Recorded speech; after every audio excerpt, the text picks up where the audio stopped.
एक हम लोगों ने रिवीजन किया था पिछली क्लास में, किस चीज़ का?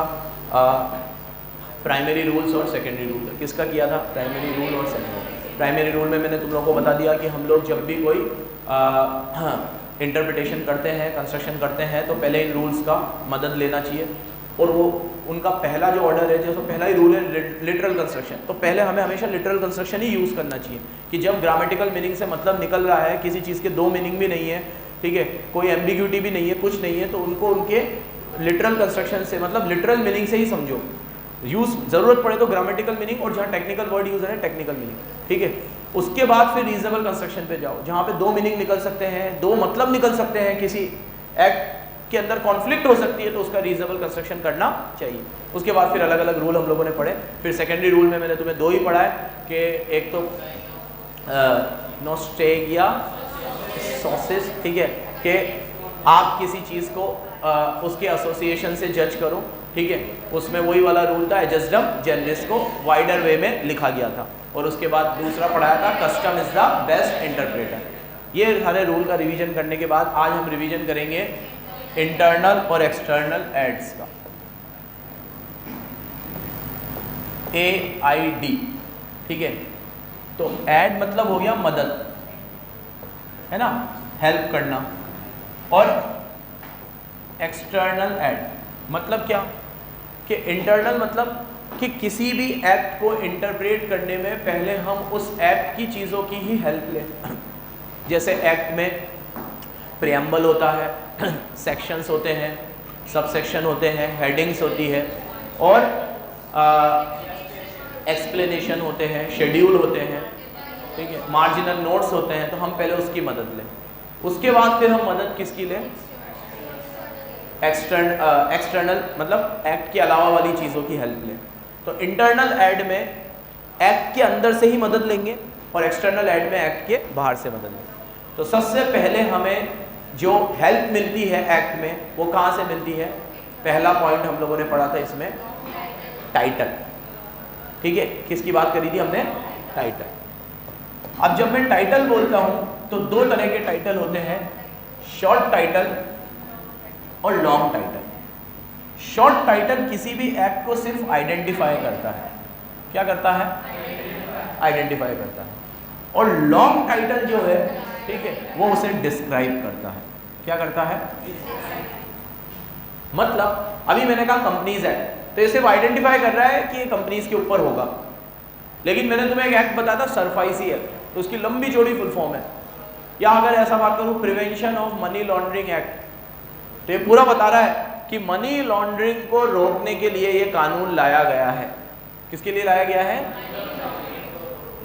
Foreign exchange management act. तो फॉरेन करेंसी से रिलेटेड जितने भी ट्रांजैक्शन होते हैं उसको मैनेज करने के लिए ये कानून लाया। मैनेजमेंट एक्ट है, सिर्फ सेल परचेज की बात नहीं कर रहा, पूरा मैनेजमेंट की बात कर रहा है, ऊपर से लेके नीचे तक। तो बहुत सारे एक्ट ऐसे होते हैं जिनके टाइटल लॉन्ग होते हैं, और बहुत सारे टाइटल शॉर्ट होते हैं। शॉर्ट टाइटल सिर्फ आइडेंटिफाई करता है, और लॉन्ग टाइटल उसको पूरी तरीके से डिस्क्राइब करता है। इसमें टिक तो हो ही रहा है। Short title mainly identify the enactment and long title describe the enactment. It is now settled that the long title is a part of the act, ठीक है।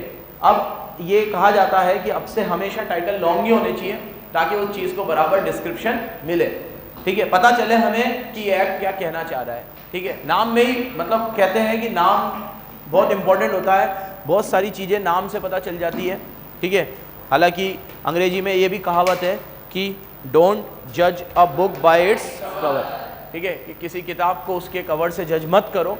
लेकिन नाम में बहुत तासीर होती है, नाम में बहुत कुछ होता है, ठीक है। तो इसलिए नाम ही ऐसा रखो कि उससे काफ़ी कुछ आइडिया लग जाए पढ़ने वाले को कि एक्ट क्या कहना चाह रहा है। तो अब ऐसा रिकमेंड किया जाता है कि टाइटल हमेशा लॉन्ग होने चाहिए। पहले तो शॉर्ट टाइटल भी होते थे, लॉन्ग भी होते ही हैं, ठीक है। तो it refer to ascertain the, ये ऑब्जेक्ट स्कोप को बताए। लेकिन अभी ऑब्जेक्ट स्कोप वाली बात आप बेहतर होगा कि किस में लिखो? प्रियम्बल में लिखो। किस में लिखो? प्रियम्बल क्या होता है? जो ऑब्जेक्ट, स्कोप और पर्पस को बताता है।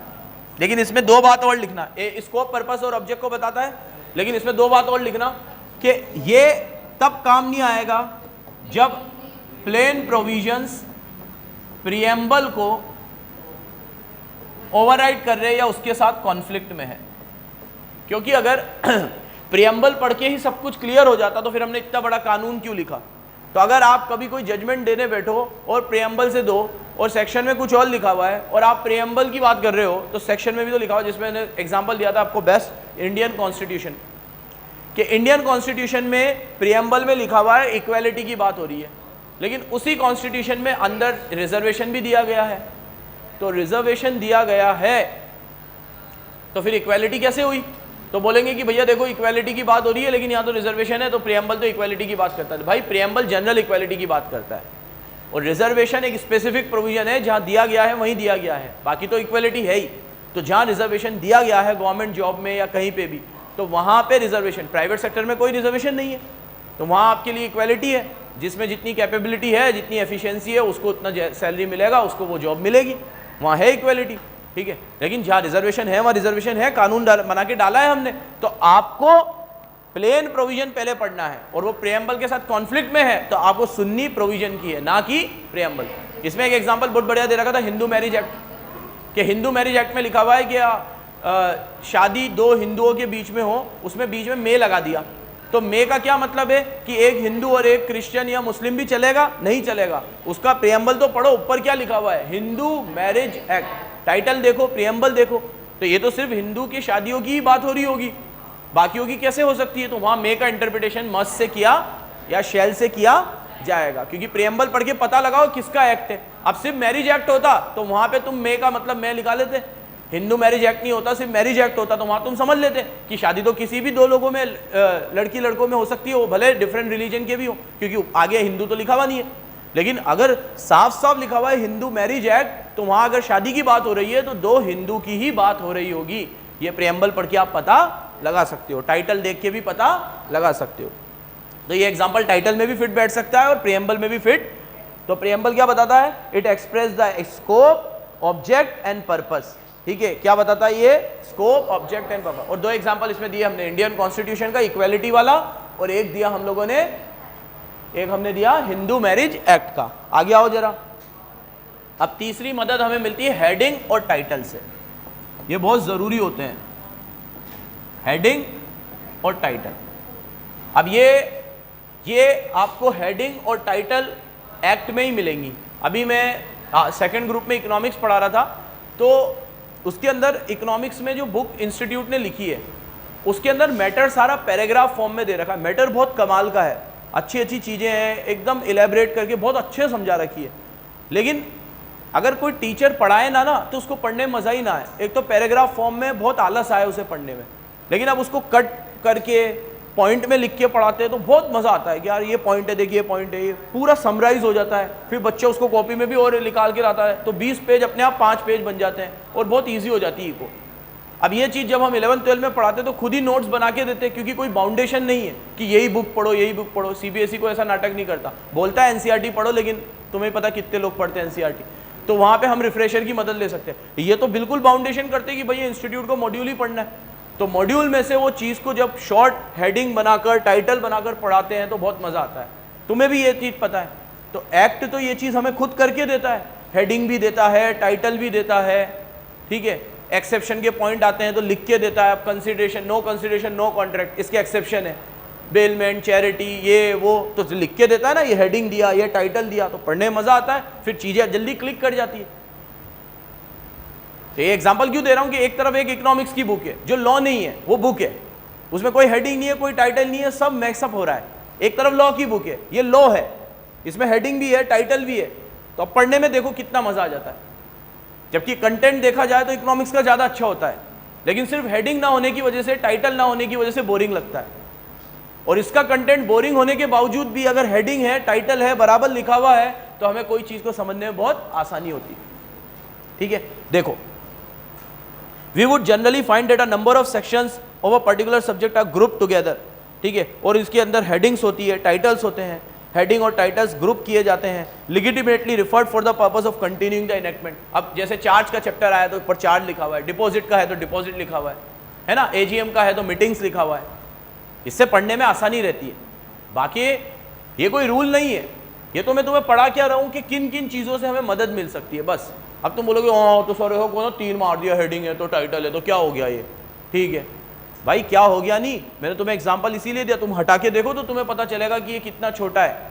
तुम वो इकोनॉमिक्स की बुक अपने हाथ में लेना जिसमें हेडिंग नहीं है, टाइटल नहीं है, और एक लॉ की बुक अपने हाथ में लेना, तुम्हें फर्क समझ में आ जाएगा कि छोटी सी चीज से भी कितनी मदद मिलती है। कहने को तो छोटी सी चीज है कि हेडिंग ही तो लिखी है, टाइटल ही तो लिखा है, लेकिन इससे कितनी मदद मिलती है ये एक बार तुम ग्रुप 2 की इको की बुक हाथ में लो और ग्रुप 1 की लॉ की बुक हाथ में लो, you will find the difference. कितनी मेहनत हमारी बच जाती है। आज हमारी मेहनत सिर्फ टिक करने की है, ठीक है, वहाँ पे हमें पूरे पॉइंट के नाम भी नहीं लिखता हो। अब आज मेरे को सोशल वेलफेयर वाली कोई चीज़ पढ़ानी थी तो वहाँ लिखा नहीं है सोशल वेलफेयर है, पूरा पढ़ा और लास्ट में फिर समझ में आया कि ये सोशल वेलफेयर की बात कर रहा है, तो मैंने कहा इस पॉइंट को नाम दो सोशल वेलफेयर, फिर समझ में आएगा। एक मोनोपोली की बात हो रही थी कहीं पर, तो पूरा पढ़ा, ठीक है, कि कुछ कंसंट्रेटेड हाथों में ही सारी पावर होती है, ऐसे वर्ड लिखे हुए थे, तो मैंने कहा भाई ये मोनोपोली की बात कर रहा है, लिख यहाँ पे मोनोपोली, फिर उसने लिखा मोनोपोली, मदद मिलती है। लेकिन ये चीज़ आप लिख के देते तो मेरा टाइम बच जाता ना, तो ये हेडिंग और टाइटल से भी हमें बहुत मदद मिलती है, समझ रहे हो, ये एग्जांपल याद रखना। आगे मार्जिनल नोट्स, ठीक है, अच्छा फिर इसमें भी वो बात तो घुसेड़ ही देना, तुमने टिक तो करा हुआ ये सब, they can not control the plain meaning of the word, किसी भी हेडिंग और टाइटल से प्लेन मीनिंग को कॉन्ट्राडिक्ट नहीं किया। कई बार हेडिंग और टाइटल में लिखा हुआ है और अंदर का मैटर कुछ और भी है, तो अंदर का मैटर ज्यादा जरूरी है, हेडिंग और टाइटल गलत हो सकते हैं, अंदर का मैटर गलत हमेशा बैर एक्ट की लैंग्वेज तो सुपीरियर ही मानी जाएगी, जो एक्ट की लैंग्वेज है वो तो हमेशा सुपीरियर है। ये सब तो कब काम आएंगे, जब कॉन्ट्राडिक्ट नहीं कर रहे, इसका और अंदर का मतलब सेम ही है तो काम आएंगे, कॉन्ट्राडिक्ट कर रहे हैं तो एक्ट की लैंग्वेज हमेशा सुपीरियर है। आगे मार्जिनल नोट्स, ये चौथी मदद हमें कहां से मिलती है, मार्जिनल नोट्स मैंने कहा था इनकम टैक्स में बहुत काम आते हैं मार्जिनल नोट्स। क्या होते हैं मार्जिनल नोट्स? कई बार अगर सरकार को ये लगता है कि इस एक्ट को पूरा पढ़ के बच्चा इंटरप्रिटेशन सही से, बच्चा मतलब जो इसका यूज़र होगा वो उसका इंटरप्रिटेशन ढंग से नहीं कर पाएगा, लोगों को इतने अच्छे समझ में नहीं आएगी, तो सरकार खुद ही उस सेक्शन का एक मार्जिनल नोट बनाकर रिलीज़ करता है जिसमें उस सेक्शन की पूरी समरी होती है ताकि वो चीज़ जल्दी समझ में आए। अब ये मार्जिनल नोट रूल के माध्यम से भी बनाए जाते हैं, लेकिन ये एक्ट का पार्ट नहीं है, तो इसमें कोई ऐसी बात लिख दी जो एक्ट को कॉन्ट्राडिक्ट कर गई तो आप इसको अदालत में लेके नहीं जा सकते, अदालत में तो लॉ ही चलेगा। ये तुम्हारी कन्वीनियंट के लिए है, बस किसके लिए है, पढ़ो। Marginal note or summary and side note prepared. अब जैसे आप जो बनाते हो मार्जिनल नोट ही हुए, आप भी बनाते हो ना, क्या हुए वो समरी है वो, और वो कॉन्ट्राडिक्ट करती भी नहीं है क्योंकि आपने बुक में से ही तो बनाया है, बस आपने अपनी लर्निंग के लिए बनाया है। लेकिन एक्ट में जो जाएगी वो सेक्शंस ही जाएंगे, सॉरी कोर्ट में जो जाएगा वो सेक्शन ही कोर्ट। किसी वकील को ये कहा जाता है कि आप जब कोई दलील दो अपनी तो हमेशा सेक्शन कोर्ट किया करो, ऐसे मार्जिनल नोट की समरी बना के नहीं। तो कभी टीवी में भी देखते होंगे तो as per section this of IPC and this, ये चीज़ लिखी हुई पूरा बराबर कोर्ट करते हैं क्योंकि उनको कोर्ट करना वाजिब है, वो ऐसे समरी बनाकर नहीं जा सकते। तो देखो marginal note or summary and side note of sections और group of section, they are not part of the enactment, ये इनेक्टमेंट का पार्ट नहीं है, but inserted after the act has been part. लेकिन जब एक्ट पास हो जाता है तो बाद में इंसर्ट किए क्यों किए जाते हैं, आपकी कन्वीनियंट के लिए। किसके लिए? ये आगे बढ़ूं मैं उससे पहले मैं एक चीज, आप लोगों ने मुझे कहा था इसके पीछे के क्वेश्चन खराब है, तो मैंने इसके पीछे के क्वेश्चन देखे, 1 मिनट पहले मुझे पूरा सुन लेना। क्वेश्चन नंबर 1 है हेडन्स रूल समझाओ। क्वेश्चन नंबर 2 है ग्रामेटिकल इंटरप्रिटेशन क्या होता है और लॉजिकल क्या होता है। क्वेश्चन नंबर 3 है what is the effect of proviso और एक्सप्लेनेशन का क्या काम है। क्वेश्चन नंबर 4 है कि गौरव टेक्सटाइल कंपनी एक कॉन्ट्रैक्ट कर रही है और you are invited to read and interpret the document, आप डॉक्यूमेंट को इंटरप्रेट करो। तो ये रूल्स डॉक्यूमेंट को के रूल्स जो लास्ट में दे रखे हैं, ये एड्स खत्म होने के बाद डॉक्यूमेंट के रूल्स। क्वेश्चन नंबर 5 है मीन्स और इंक्लूड को बताओ। क्वेश्चन नंबर 6 है मैंडेटरी प्रोविजन और डायरेक्टरी प्रोविजन क्या होता है। क्वेश्चन नंबर 7 है ग्रामेटिकल इंटरप्रिटेशन क्या होता है। क्वेश्चन नंबर 8 है प्रियम्बल किस तरीके से मदद करता है। क्वेश्चन नंबर 9 है डेफिनेशन का मतलब क्या होता है। और क्वेश्चन नंबर 10 है प्रियम्बल कभी भी एक्ट को ओवरराइड नहीं करेगा। क्वेश्चन नंबर 11 है कि यूसेज और कस्टम का क्या मतलब होता है। 11 के 11 क्वेश्चन में कोई इनडायरेक्ट क्वेश्चन नहीं था, सारे के सारे डायरेक्ट क्वेश्चन थे। अब आपका कंसर्न क्या था ये बताओ, क्वेश्चन तो सारे डायरेक्ट थे, एक्स्ट्रा लिख रखा है। तो अब इस पे आते हैं, आपको जो चीजें यहां बताई गई है और मॉड्यूल में से ही पढ़ा है हमने सब कुछ, तो आपको मॉड्यूल का ही कंटेंट लिखना है, क्यों एक्स्ट्रा लिखना है। प्रेम्बल की बात हो रही है, प्रेम्बल ही लिखना है। यूसेज की बात हो रही है, यूसेज ही लिखना है। 2-2 नंबर के क्वेश्चन आते हैं, इसमें कहाँ दिमाग लगाने बैठेंगे। 4 नंबर का क्वेश्चन होगा, उसमें 2 डेफिनेशन होगी, तो 1 का 2 नंबर हुआ। 2 नंबर में जितना टिक करा है वो लिख पाए तो ही बहुत गनीमत है। उसी में मार्क्स आ गए। 11 के 11 डायरेक्ट क्वेश्चन है, और 11 सालों के पेपर भी उठा के देख लेना, डायरेक्ट क्वेश्चन है। इसमें क्या इनडायरेक्ट आएगा, डायरेक्ट ही आएगा। डायरेक्ट के अंदर ही इनडायरेक्ट बातें इसमें तो, ठीक है। अब मैं लिटरल कंस्ट्रक्शन पढ़ाता हूं तो उसके अंदर ही 3-4 बातें नहीं है क्या। एजेस्डम जेनरिस सीधे सीधे लिख दोगे क्या तुम, एजेस्डम जेनरिस? 4-5 बातें लिखनी पड़ेगी, जनरल वर्ड हो, स्पेसिफिक वर्ड हो, एग्जॉस्टिव हो, फलाना हो।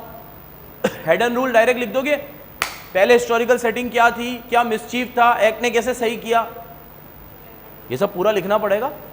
तो डायरेक्ट क्वेश्चन आएगा 100%। बस जो मैटर पढ़ाया है, जो मेन बातें याद करवाई है, वो लिख के आनी है तुम्हें, और कुछ एक्स्ट्रा नहीं। पेपर में भी ध्यान रखना, कल टेस्ट में भी ध्यान रखना। अरे मतलब जब भी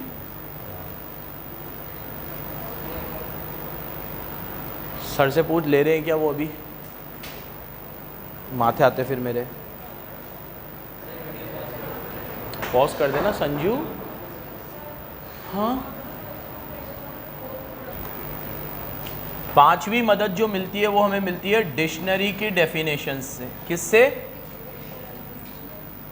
है ना, डेफिनेशन तो एक्ट में भी होती है और डिक्शनरी की भी डेफिनेशन होती है। तो यहाँ पे कौन सी डेफिनेशन की बात हो रही है? जो एक्ट में होती है, सॉरी, क्योंकि डिक्शनरी की लूंगा तो बाहर की हो जाएगी ना, वो किस में हो जाएगा? एक्सटर्नल ऐड में आ जाएगा। किस में आ जाएगा? अब एक्ट में डेफिनेशन मैंने तुम्हें ये बहुत अच्छे से लर्न करवाया था कि डेफिनेशन क्यों डाली जाती है, to shorten the language of the act, act की लैंग्वेज को शॉर्टन करने के लिए, and to avoid the repetitions, और रिपीटेशन और कॉन्फ्लिक्ट्स को अवॉइड करने के लिए। अब जैसे मैंने तुम्हें एग्जांपल दिया था कि अगर मैंने एक बार तुम्हें समझा दिया डायरेक्टर का क्या मतलब है, तो अगर एक्ट में 50 बार डायरेक्टर आ रहा है तो मुझे 50 बार नहीं समझाना पड़ेगा। डायरेक्टर का मतलब वही जो मैंने पहले समझा दिया। मैंने आपको एक बार समझा दिया प्रोस्पेक्टस का क्या मतलब है, तो 50 बार मुझे प्रोस्पेक्टस नहीं समझाना पड़ेगा। एक बार बता दिया प्रोस्पेक्टस मतलब ये। प्रमोटर का मतलब बता दिया कि भैया जिसका नाम एनुअल रिटर्न में लिखा हुआ हो, जो डायरेक्टली इनडायरेक्टली कंट्रोल करे, बस वो प्रमोटर है। तो बार बार ये रामायण लिखने की जरूरत। तो एक्ट का डेफिनेशन का काम होता है to shorten the language of the act by avoiding repetitions. ठीक है, तो क्या लिखा हुआ है इसमें? ये डब्बे बने हुए ही हैं। टू प्रोवाइड अ की to the proper interpretation, to shorten the language of the act by avoiding the repetition of the same word। अब डेफिनेशन के अंदर अलग अलग प्रकार थे, ठीक है, अगले में कवर करते हैं।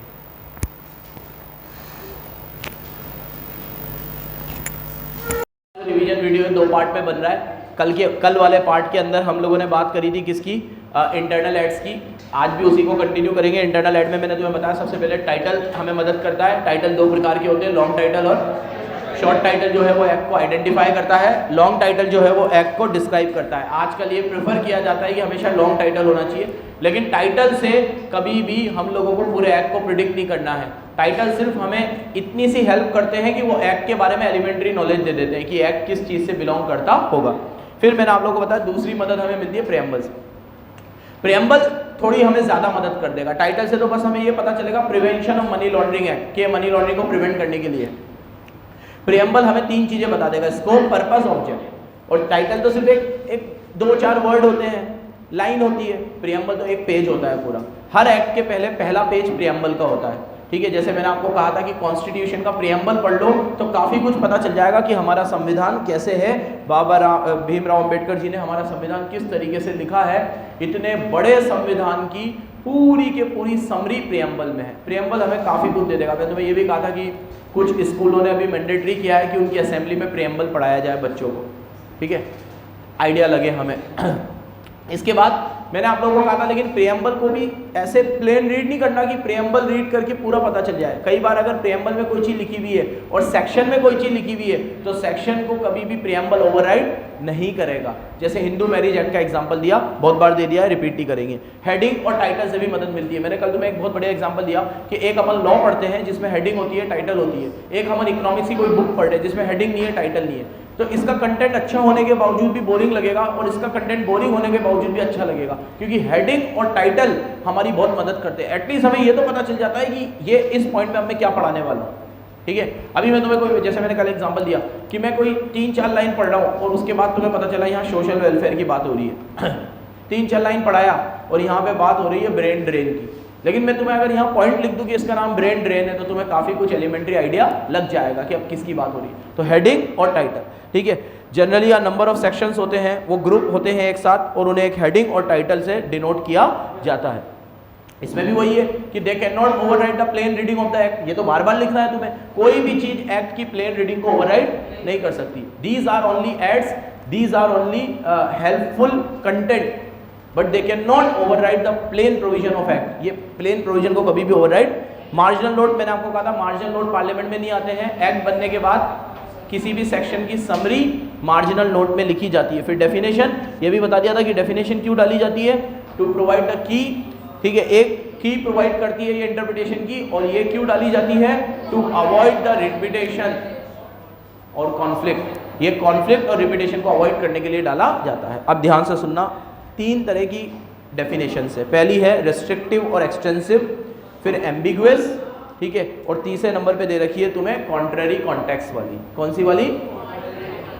तुम्हें ये अच्छी तरीके से पता है कि रेस्ट्रिक्टिव वाली डेफिनेशन कौन सी होती है और दूसरी एक्सटेंसिव वाली डेफिनेशन कौन सी होती है। जब भी मैं किसी चीज़ में मीन्स लिख दूँ तो वो रेस्ट्रिक्टिव है, वो सिर्फ वही चीज़ को लेगी जो उसके आगे लिखा हुआ है।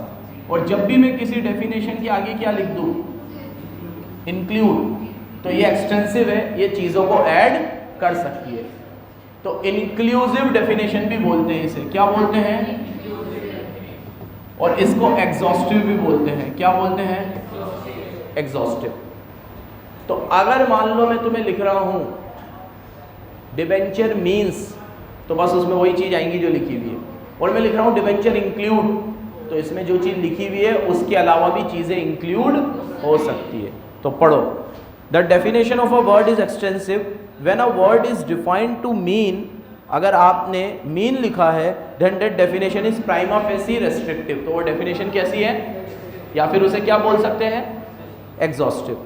लेकिन where the word is defined to include such and such, लेकिन अगर किसी डेफिनेशन के आगे लिखा हुआ है इंक्लूड, इंक्लूड लिखा हुआ है, तो वो प्राइमा फेसी क्या है, एक्सटेंसिव है या इंक्लूसिव है। कैसी है? मुझे एग्जांपल दो, कौन सी डेफिनेशन इंक्लूसिव होती है? सिक्योरिटी की डेफिनेशन, उसमें इंक्लूड आता है। प्रोस्पेक्टस में आता है include shelf prospectus, red herring, abridge prospectus and any other document deemed as prospectus.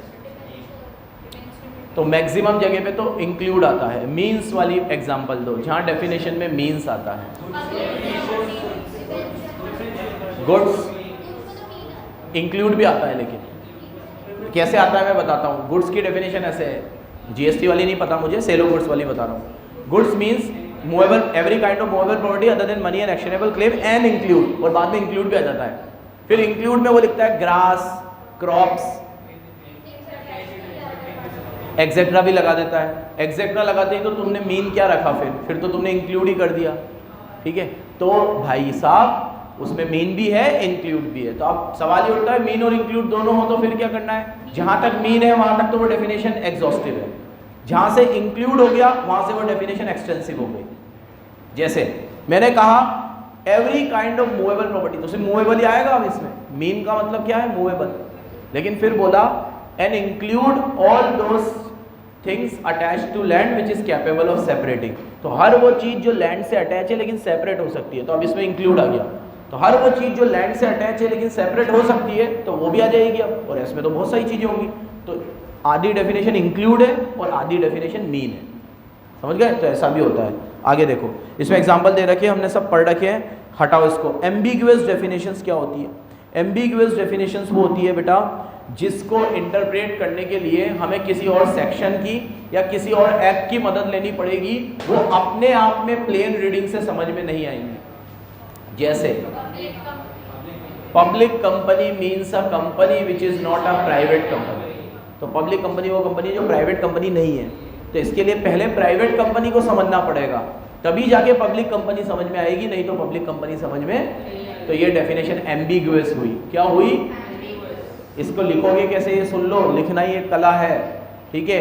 कि ambiguous definition which is not clear in itself, ठीक है, जो अपने आप में क्लियर नहीं है, जिसको समझने के लिए हमें किसी और इनेक्टमेंट की या किसी और सेक्शन की हेल्प लगेगी। देखो क्या बोला है, it may define definition which may be itself ambiguous, it has to be interpreted in the light of other provision. आपको किसी और प्रोविजन से समझना पड़ेगा। और having regard to the ordinary meaning of the such type of definition is not read in isolation. इसको आप isolation में रीड नहीं कर सकते, अगर करोगे तो वो अनसर्टेन होगा। क्या होगा?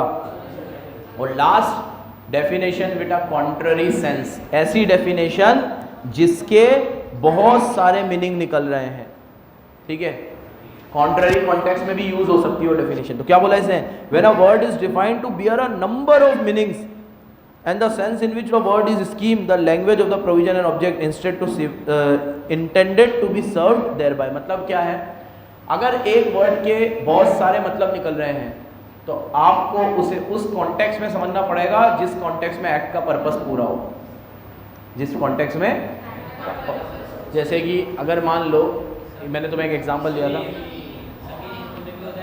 हाँ ठीक है, और ऐसे नाम के दो मतलब होते हैं कि जैसे मैंने कहा था समीर वर्ड है तो हिंदुओं में भी लोग समीर रखते हैं नाम, मुस्लिम में भी समीर रखते हैं, लेकिन क्योंकि दो डिफरेंट माइथोलॉजी है तो मतलब तो अलग अलग ही होगा दोनों में। अगर मतलब जैसे कि अगर इस्लामिक वे में देखेंगे तो शायद समीर का मतलब अलग निकलेगा और हिंदुइज्म में अलग निकलेगा, ठीक है। दोनों का मतलब तो सेम होगा ही नहीं क्योंकि डिक्शनरी सेम है, माइथोलॉजी अरे डिक्शनरी अलग है पूरी, ठीक है।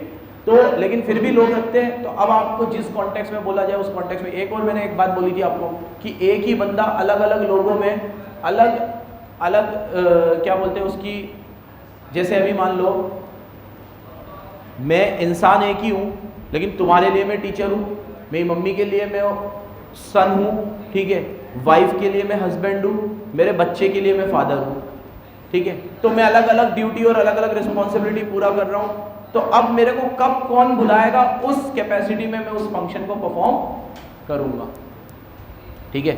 जैसे मेरे घर वालों की अक्सर मुझसे कंप्लेन होती है कि मैं घर पे ज़्यादा बोलता नहीं हूँ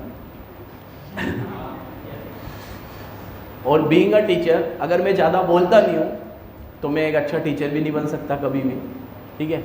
तो मैं उनको बोलता हूँ कि भाई वहाँ तो मेरा काम है बोलना, लेकिन अगर मेरी ये टीचिंग वाली चीज़ को हटा दो तो वाकई में मेरे को ज़्यादा बोलना पसंद नहीं है, कहीं पर भी, दोस्तों के साथ या घर पे भी मैं उतना ही बात करना, क्योंकि मेरी कैपेसिटी वैसे ही एग्जॉस्ट हो जाती है बोल बोल के।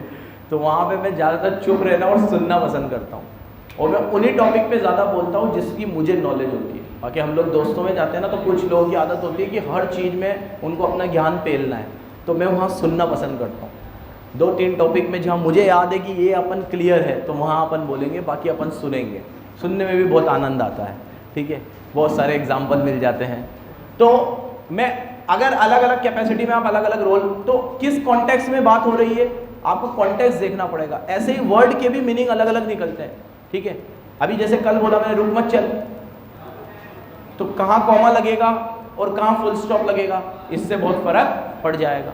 तो इसका मतलब होता है डेफिनेशन विद कॉन्ट्ररी मीनिंग्स, या वो डेफिनेशन जिसके डिफरेंट मीनिंग्स है। अब आप उसमें से कौन सा मीनिंग लोगे जो एक्ट के पर्पस को अचीव करे। ये बात मैंने तुम्हें लिखवा दी थी इसमें। अब अगली चीज, अब डेफिनेशन के बाद 3 तरह की डेफिनेशन हो गई। इसके बाद जो अगली चीज कौन सी, छठी है ना, इसमें आता है इलस्ट्रेशन है, प्रोविजो है।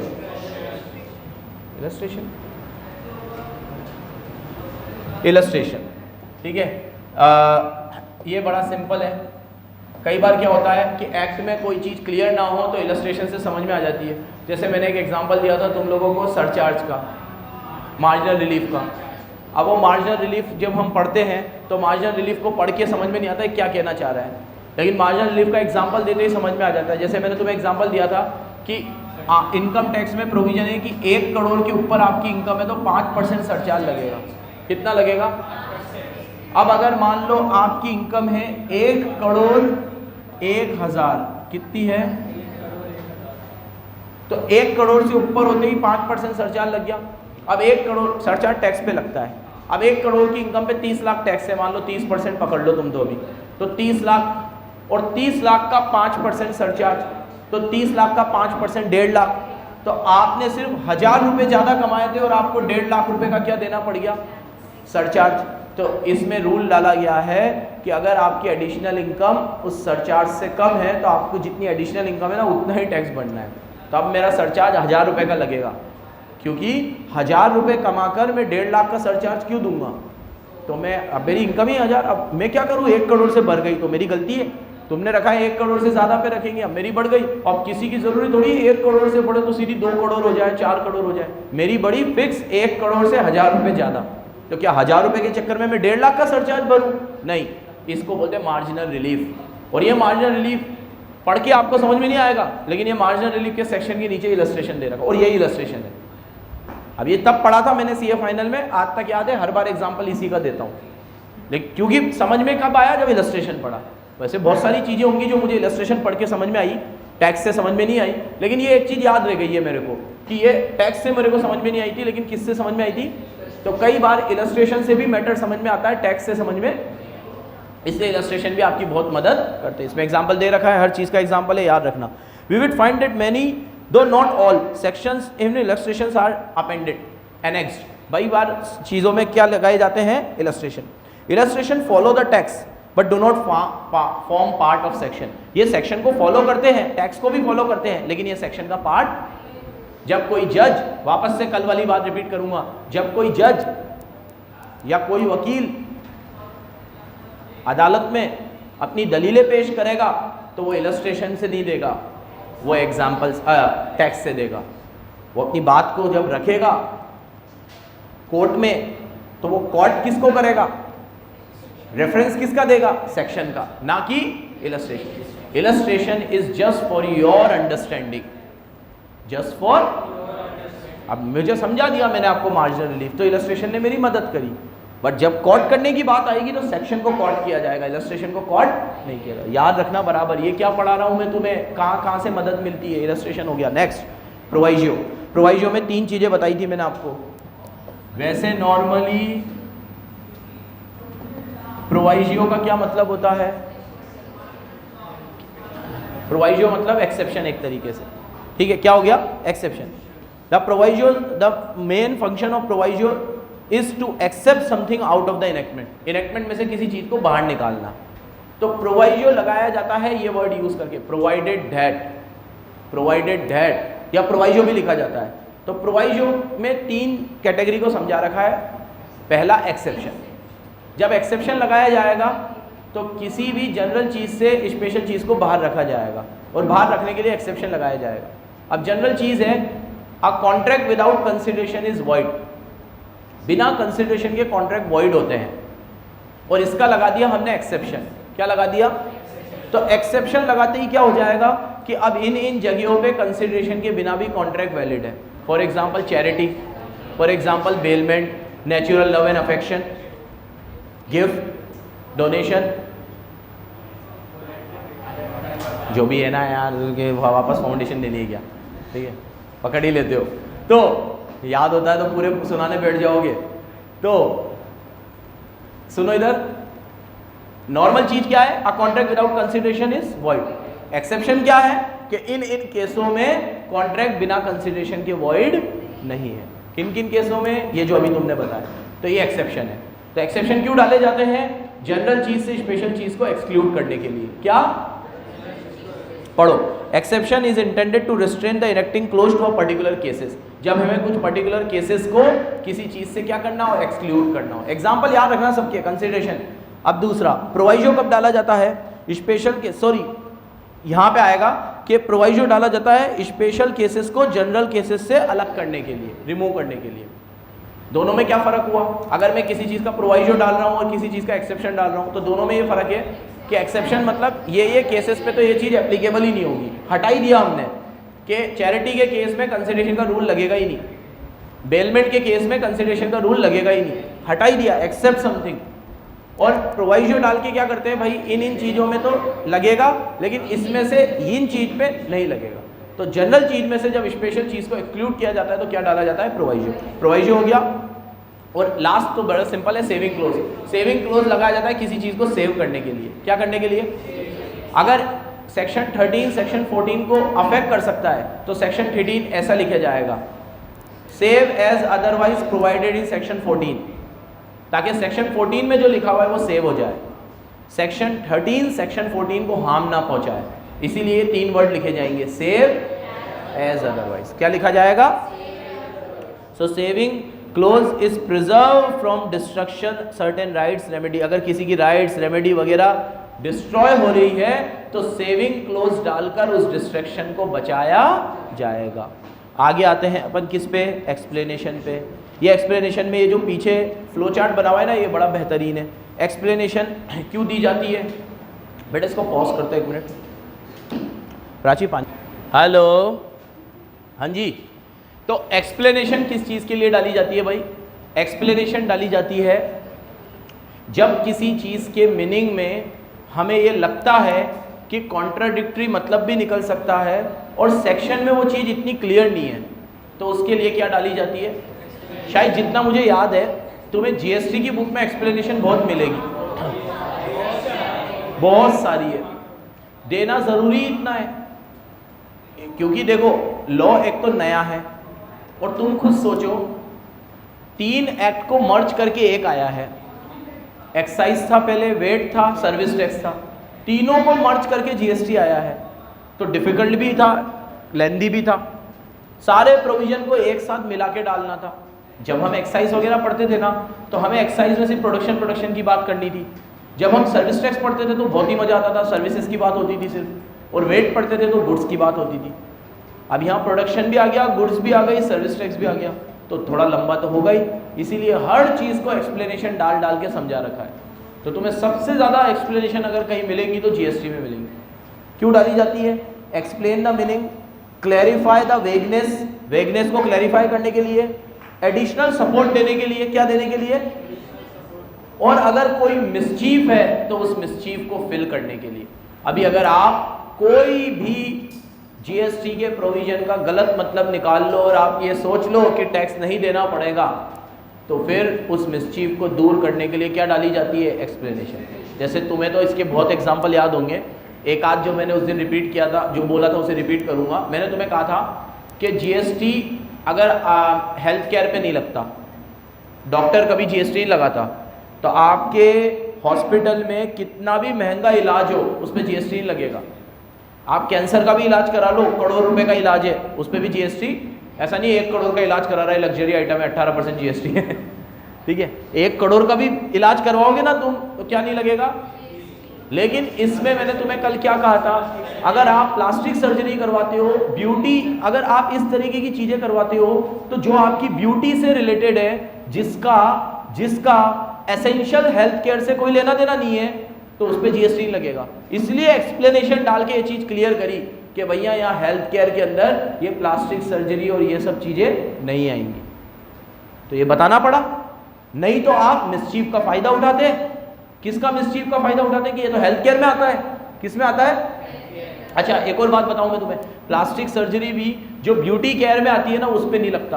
अब अगर आपका तेज़ाब से किसी ने मुँह जला दिया, खुदा ना कर तो कि किसी के साथ ऐसा ना हो, ऐसे ही बोल गया मैं, किसी का अगर ऐसा कुछ हुआ या किसी का कोई इतना सीवियर एक्सीडेंट हुआ कि उसकी स्किन पूरी डैमेज हो गई और प्लास्टिक सर्जरी करनी पड़ी, तो ये हेल्थ केयर में आएगा।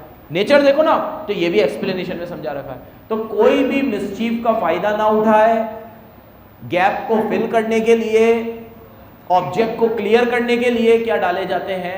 एक्सप्लेनेशन। सुन रहा है देव, क्या डाले जाते हैं? तो एक्सप्लेनेशन में 3-4 चीज, explain the meaning, clarify the vagueness, vagueness को क्लैरिफाई करो, फिल अप द गैप, और suppress the mischief, advance the remedy. ये पहले भी पढ़ाया था मैंने तुम्हें, सप्रेस द मिसचीफ।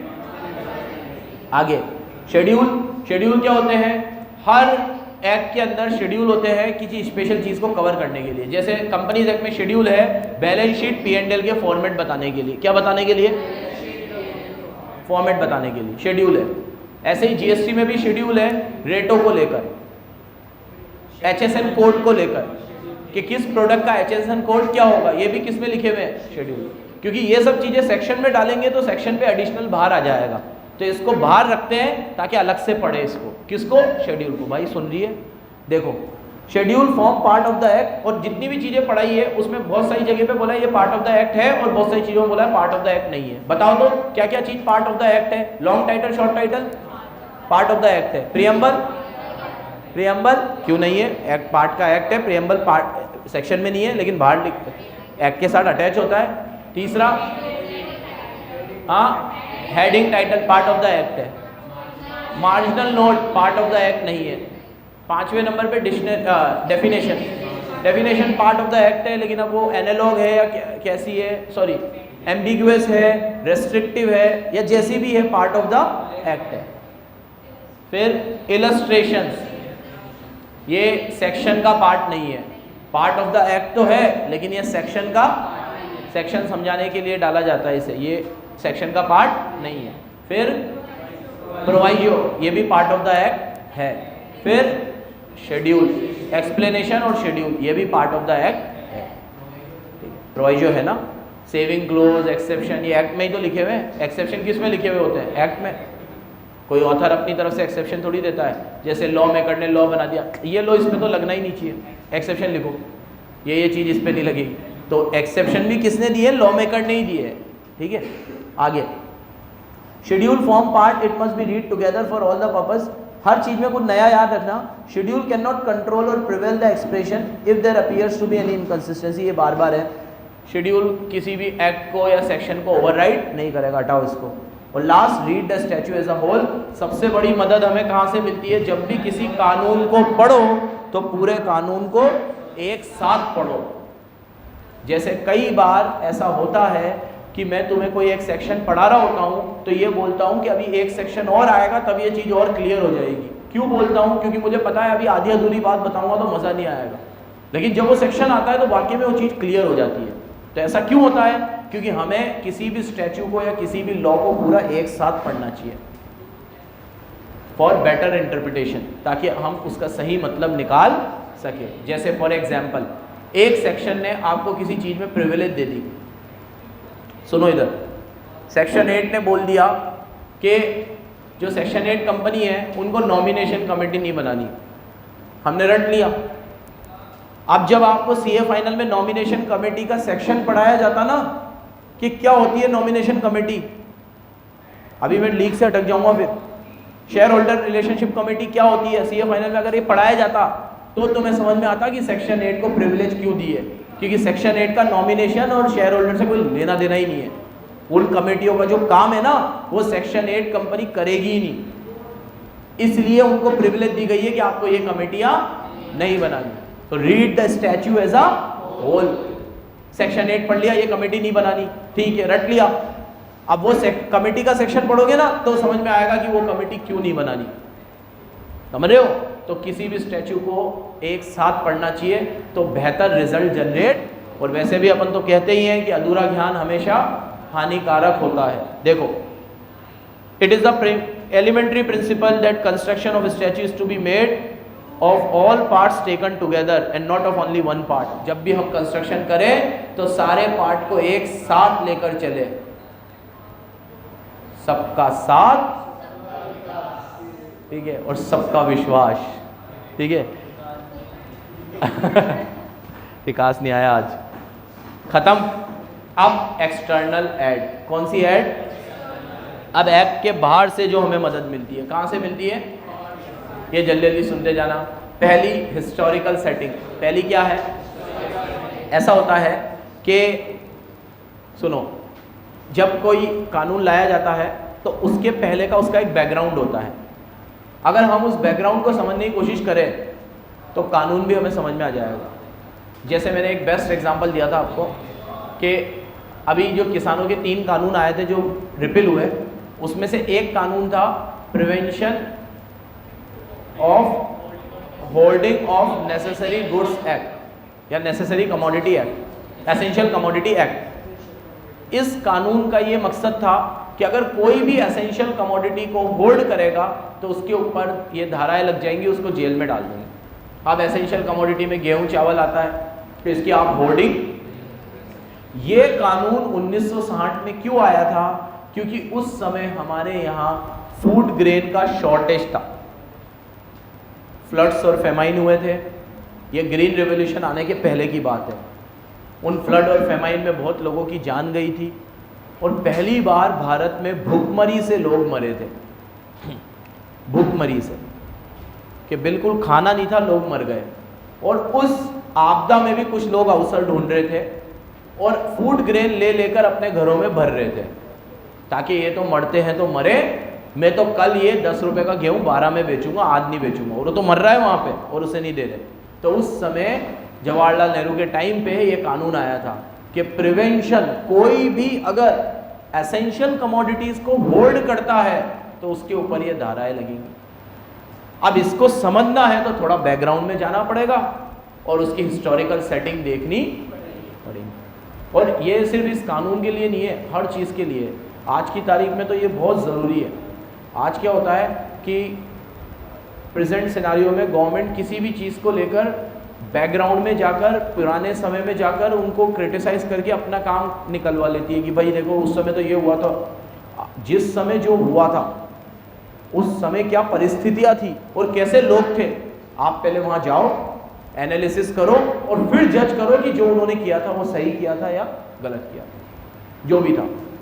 ठीक है, जैसे इंडिया के पार्टीशन की बात करें तो उस समय कोई भी नहीं चाहता होगा शायद कि पार्टीशन हो, लेकिन उस समय की जो परिस्थितियां होंगी, ठीक है, इतने लोग मरे पार्टीशन में, इतना सब कुछ हुआ, तो शायद कोई और ऑप्शन ही नहीं होगा। पैरालाइज हो चुके होंगे वो लोग कि भाई कुछ और ऑप्शन नहीं निकल रहा था तो ये करा। ठीक है, तो किसी भी चीज़ को समझने के लिए उसके हिस्टोरिकल बैकग्राउंड को समझना बहुत ज़रूरी है। और वो कब समझा जाता है? जब आप अपने आप को उस जगह पे रख के देखो कि ये सिनारियो थे, ये केस थे, अब इसमें जो बेस्ट था वो हमने निकाला। तो किसी भी एक्ट की हिस्टोरिकल सेटिंग होती है, पहले आप उसको समझो तो आपको वो एक्ट समझ में आ जाएगा। देखो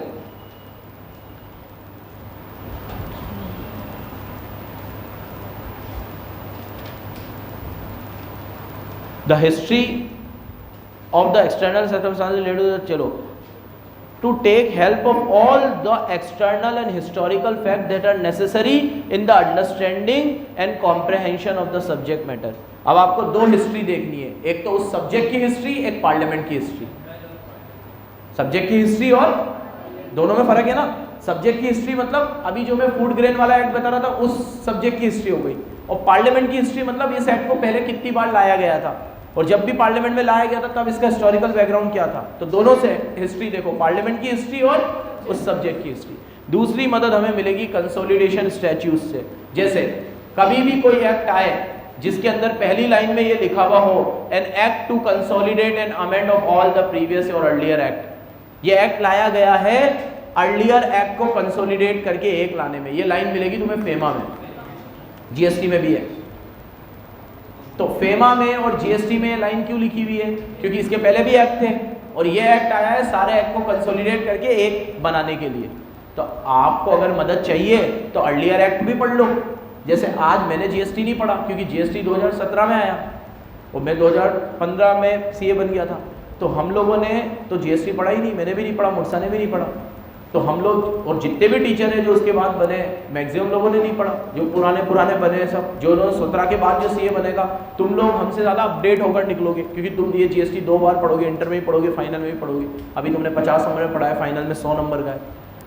तो मेरे को तो जितनी भी जीएसटी की नॉलेज है, जितनी भी है, वो क्यों है? क्योंकि मैंने अर्लियर एक्ट पढ़े हैं। मुझे पता है सर्विस टैक्स से ज़्यादा फर्क थोड़ी होगा। ठीक है, जब जीएसटी नहीं था हम लोगों ने टीचिंग तो 2013 से ही शुरू कर दी थी। ठीक है, तो 3rd ईयर में सर्विस टैक्स में ही पढ़ाता था। ठीक है, क्योंकि मेरे को बहुत अच्छा लगता था सर्विस टैक्स। लेकिन अब जब जीएसटी आ गया तो उसमें वेट दूसरी भी चीज़ें आ गई तो मैंने छोड़ दिया। तो लेकिन सर्विस टैक्स का जितना चीज़ें हैं वो इसमें भी होगा ही सही ज़्यादातर। तो सर्विस टैक्स पढ़ लो तो इसका एक आइडिया मिल जाएगा आपको। ठीक है, अब जब जीएसटी 2017 में सबने पढ़ा होगा तो उनको बहुत ज़्यादा दिक्कत थोड़ी आई होगी क्योंकि उन्होंने अर्लियर एक्ट तो पढ़े ही है ना। सेम कंपनीज एक्ट है, कंपनीज एक्ट 2013 वाला है। तो जो 13 के बाद सीए बना है उसको पढ़ा होगा, लेकिन जो 13 के पहले सीए उन्होंने तो 1956 पढ़ा होगा। लेकिन जिन्होंने 1956 पढ़ा है उन लोगों को भी 2013 समझ में, क्योंकि उन्होंने 56 वाला तो पढ़ा है ना, कोई बहुत ज़्यादा चेंज थोड़ी आ जाएंगे। तो देखो, preamble have statute to contain act to consolidate the previous act and the court may strict the presumption that it is not intended to alter the law. They may solve doubtful point in the statute with the aid of such presumption. कि अगर आपको कोई भी doubtful point आ जाए तो आप पुराने वाले एक्ट की मदद से उसे सॉल्व कर सकते हो। यूसेज, ये तो फिर आ गया वही, इसको ज़्यादा नहीं बताऊंगा। यूसेज मतलब कस्टम, और आपको पता ही है custom is the best interpreter of law. तो आप यूसेज और कस्टम से भी कोई चीज़ की मदद ले सकते हो। अब earlier and later act and analog act, बताओ क्या फ़र्क है इसमें। पहले एक्ट टू कंसोलिडेट वाला पॉइंट पढ़ाया, फिर वापस ये पॉइंट पढ़ा रहा है श्रुति, क्या फ़र्क है दोनों पॉइंट में। ऊपर उसने कंसोलिडेटिंग स्टैच्यू के बारे में बात करी, अब कह रहा है अर्लियर एक्ट और लेटर एक्ट। पहले तो ये बता अर्लियर एक्ट और लेटर एक्ट का क्या मतलब है, और एनालॉगस एक्ट का क्या मतलब है।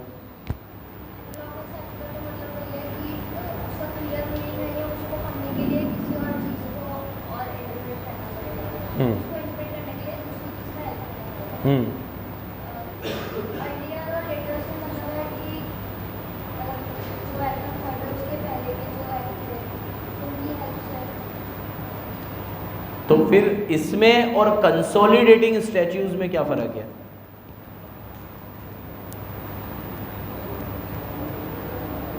ये बुक किसकी है।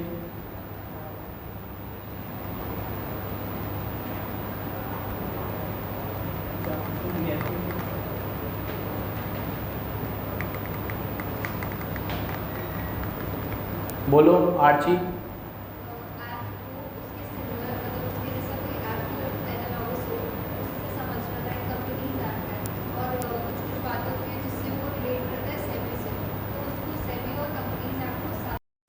कंसोलिडेशन और अर्लियर लेटर एक्ट में एक बारीक सा फर्क समझ लो। कंसोलिडेशन में मैं कह रहा हूँ पहले दो एक्ट थे, एक हो गया, या हो सकता है पहले एक ही एक्ट था, उसी के सारे प्रोविजन को कंसोलिडेट करके और नए जोड़कर ये आया है। जैसे फेमा इसका बेस्ट एग्जांपल है। फेमा के पहले था फेरा, फॉरेन एक्सचेंज रेगुलेशन एक्ट, लेकिन वो सिर्फ फॉरेन एक्सचेंज के रेगुलेशन के बारे में बताता था, इंपोर्ट एक्सपोर्ट की बात नहीं करता था। फेमा ने इंपोर्ट एक्सपोर्ट, फॉरेन एक्सचेंज, हर चीज़ को कंसोलिडेट करके इतना बेहतर बना दिया, और बड़ा भी है ये, फेरा बहुत छोटा था। तो एक्ट टू कंसोलिडेट फेरा, ये एक्ट फेरा को कंसोलिडेट करने के लिए आया है। तो जब तुम इस एक्ट को पढ़ रहे हो तो फेरा को भी पढ़ लो तो मदद मिल जाएगी। ये कंसोलिडेशन में लिखना है तुम्हें। अब अर्लियर और लेटर में तुम्हें लिखना है कंपनीज एक्ट वाली बात, कि कंपनीज एक्ट आया 2013 में, ये हो गया लेटर, और अर्लियर कौन सा था 1956। तो अगर आपको 2013 का एक्ट पढ़ना है तो 1956 वाले एक्ट से भी आप मदद। और एनालॉगस तो तुम लोग सब जानते ही हो। एनालॉगस मतलब अगर एक एक्ट का रेफरेंस लेने के लिए कोई दूसरा एक्ट भी, एक एक्ट को पढ़ने के लिए दूसरे एक्ट का भी रेफरेंस लिया गया है, तो आप उस रेफरेंस वाले एक्ट को भी पढ़ो ताकि बेटर मीनिंग निकल सके। जैसे इसने बहुत बढ़िया एग्जांपल दिया कंपनीज एक्ट और सेबी का, कि आप कंपनीज एक्ट पढ़ रहे हो और वहाँ पे लिखा हुआ है एज पर सेबी गाइडलाइन, तो आप सेबी गाइडलाइन पढ़ लो क्या है, ताकि आपको कंपनीज एक्ट का वो सेक्शन क्लियर हो जाएगा सेबी गाइडलाइन पढ़कर। ठीक है, ये लिखा हुआ है। और लास्ट में दे रखा था इसमें डिक्शनरी मीनिंग। कई बार हमें डिक्शनरी मीनिंग से भी मतलब, हालांकि डिक्शनरी मीनिंग ऐसा कहते हैं कि लॉ में ज़्यादा यूज़ नहीं करनी चाहिए, ऐसा लॉ के जानकार क्या कहते हैं, लॉ का हमेशा लिटरल कंस्ट्रक्शन होना चाहिए डिक्शनरी मीनिंग से, क्योंकि डिक्शनरी मीनिंग में तो अर्थ का अनर्थ हो जाता है।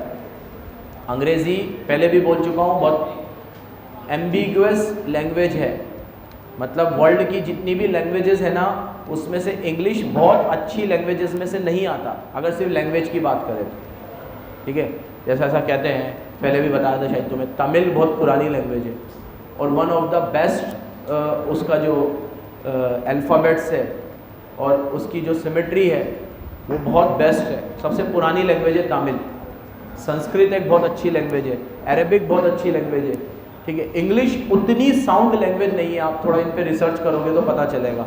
ठीक है, तो और सारे लॉ किस में लिखे जाते हैं, इंग्लिश में। ठीक है, तो अब लिखे हैं तो पढ़ने पड़ेंगे, लेकिन डिक्शनरी मीनिंग कम ही यूज़ करना चाहिए हमें। ठीक है, देखो first we have to refer to the act, पहले हमें एक्ट पढ़ना चाहिए। Where we find that a word is not defined in the act, अगर एक्ट में नहीं मिल रहा we may refer to dictionary in general meaning. However in selecting one out of the several meaning of the word we must take into consideration the context in which it is used. बार बार ये line तो repeat हो रही है कि जब भी एक से ज्यादा मीनिंग हो तो उसे उसी कॉन्टेक्स्ट में पढ़ा जाए जिस कॉन्टेक्स्ट में हमारे एक्ट का पर्पस अचीव हो रहा हो, ना कि एक्ट का पर्पस डिफीट हो रहा हो। बार बार बोल रहा हूँ ये चीज में, बार बार। तो डिक्शनरी में एक वर्ड के 3 मीनिंग होते हैं, 3 में से आप कौन सा वाला उठाओ जिससे एक्ट का ऑब्जेक्ट पूरा हो रहा हो कि आपका ऑब्जेक्ट पूरा हो रहा हो, एक्ट का कि आपका। ठीक है, अभी फोन पे कोई बात चल रही है, उसने बहुत सारी बातें बोली, हमने अपने काम की बात उठा ली। उस दिन एग्जांपल दिया था कि इसको मैंने बहुत सुनाया, लेकिन बाद में बीच में ये लाइन भी बोल दी कि तेरा माइंड अच्छा है, कैचिंग पावर अच्छा है, तो पढ़ना चाहे तो ये भी करता है। इसने सिर्फ वो वाली बात रिकॉर्ड करके अपनी मम्मी को सुना दी जिससे इसका ऑब्जेक्ट पूरा हो रहा था, मेरा ऑब्जेक्ट पूरा नहीं हो रहा था। तो एक से ज़्यादा मीनिंग हो तो आपको वो मीनिंग अडॉप्ट करना चाहिए जिससे एक्ट का ऑब्जेक्ट पूरा हो। ये डिक्शनरी मीनिंग हो गई। लास्ट, फॉरेन डिसीजंस, ये तो बहुत काम आते हैं। कई बार सेलेमन वर्सेस सेलेमन, कौन सा केस लो था? फॉरेन का था, है ना। और हैरिस वर्सेस निकर्सन, ठीक है। इसी तरीके से हमने कार्लिल वर्सेस कार्बोलिक स्मॉम्बल, ये सब फॉरेन के केस लो है, लेकिन हमारे लिए भी उतने ही रिलेवेंट है जितने इंग्लैंड के किसी बच्चे के लिए होंगे। तो कई बार हम फॉरेन डिक्शनरी, फॉरेन केस लो से भी मदद ले सकते हैं। ये सब एक्सटर्नल में क्यों आ रहे हैं? क्योंकि ये एक्ट के अंदर नहीं है। तो किस में आ रहे हैं ये? एक्सटर्नल। ठीक है, क्या हुआ भाई? प्रथम पूछना है तो बोला है लास्ट में के foreign decisions following the same, अरे हट रहे। इसके बाद लास्ट है rule of interpretation and construction. कर लोगे क्या ये? इसमें भी वही चीज चलेगी। नया क्या था इसमें? इसमें कुछ नया था रूल ऑफ कंस्ट्रक्शन और इंटरप्रिटेशन में। ये किसके रूल है? डीड के या डॉक्यूमेंट के? अभी किसके रूल पढ़े थे? लॉ के। अब मैंने कोई डॉक्यूमेंट बनाया मुर्तजा सर के साथ, पार्टनरशिप डीड बनाई। अब पार्टनरशिप डीड को समझना है तो ये बाउली बुक पढ़ूंगा कि समझ लूंगा सीधा पढ़ के उसे? ठीक है, तो डीड या डॉक्यूमेंट यूजुअली समझ में आ जाते हैं पढ़ के, क्योंकि वो इतने लेंथी नहीं होते, उसमें सेक्शन नहीं होते, और उसकी जो लैंग्वेज होती है वो इजी टू अंडरस्टैंड होती है। हम डीड और डॉक्यूमेंट उन्हीं लैंग्वेज में बनाते हैं जिस लैंग्वेज से हम फैमिलियर हो। और सबसे इंपॉर्टेंट बात,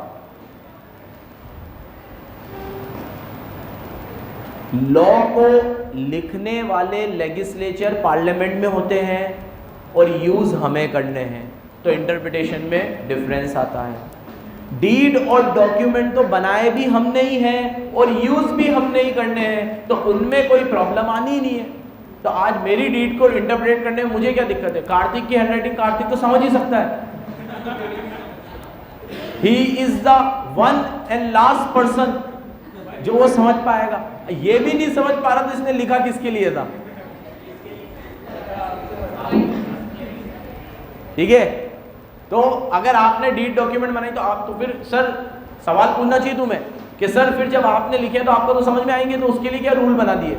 तो भाई वो डीड कोई और भी तो यूज कर सकता है, वो डॉक्यूमेंट कोई और भी यूज कर सकता है, तो उसको पढ़ते वक्त उसे किन बातों का ध्यान रखना चाहिए, ये इन रूल्स में लिखा हुआ।